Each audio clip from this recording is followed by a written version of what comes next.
Well, we started this yesterday, and as you can see, most of the wood has already been broken down, going into all the rooms. We still have a little bit more work left here on the steps.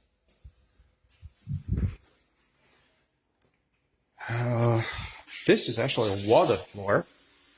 Very discolored, but it is walnut, definitely, at this point. And as we continue here, we're basically starting the smoothing process. Everything's been broken down. It's more detailed now. Recall from the video earlier yesterday how dark this was.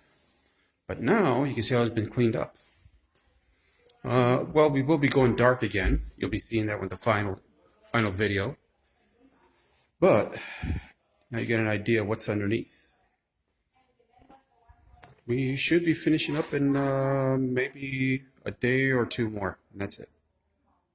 We'll see then.